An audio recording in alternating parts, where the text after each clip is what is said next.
For today's video guys, ang chismis natin ay pupunta tayo sa tindahan para i-check ang ating store. Dahil may trabaho na tayo sa Monday at ang video na ito ay na-vlog ng Sunday. So ayan, punta tayo ng MJ.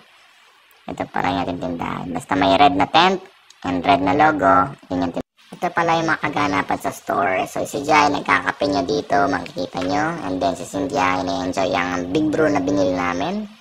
And si Ate Sai, pinagluluto niya ako ng sisig dahil nagpaluto ako sa kanya. It's been 3 o'clock, kaya gutom na gutom ako. This is a late lunch.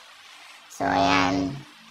By the way guys, ang sisig pala natin sa store is available for 70 pesos only. May rice na yon. And if you will go to only rice, magiging 99 siya. And kung take out naman, mas marami yung sisig kaso walang rice. Pero 100 pesos only. So ayan. Yan, tamang subo lang. And after that, pumunta kami ng simbahan. Of course, this is Sunday. Kailangan natin maging thankful sa mga blessings na natatanggap natin. Gamit natin si Matthew. And, syempre, kasama natin ang dalawang pamangkin ni Cynthia. Si Budangdang and si Pepe. Yan, galit na galit si Budangdang. Ayaw niya sa cellphone, guys.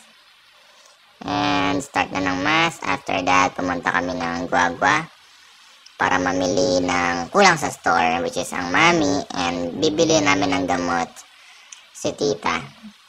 Ayan, pumunta kami sa Bernard Drug. First, wala kami nabili dyan guys. And then, pumunta kami sa pharmacy ni Doc. Wala rin kami nabili dyan. Pero yung katabi niyan is nagtitinda ng Mickey. So, doon na rin kami bumili bago kami magtingin ng ibang drugstore para doon sa gamot. Ang hirap kasing hanapin ng gamot dahil pampatak siya ng tenga. Kaya nahihirapan kami. And dyan, tinitignan ko kung yung noodles na binibili namin is tama. May manipis kasi and makapal na noodles or Mickey. So, yan, inabot na. And then, chinek din namin dito sa parmasya ng bayan. Wala din. Sad to say, hinabot na kami ng gabi. Malapit na po pala ito sa store namin. Ayun. Sa may red na tent. So, this time, pumunta muna kami sa store to check kung naka-prepare na ba yung mga barbecue. And yun na nga guys. It's time para, yung mga bumibili, dumadayo na, pumupunta na. Mga 6 o'clock hanggang 12 o'clock yung mga bumibili, dumadagsa na po. And ayan, syempre, nagutom ang ating darling. Isaw muna dyan. And that's it for today's video. May libreng palo pa yan guys, abangan nyo. Ayan.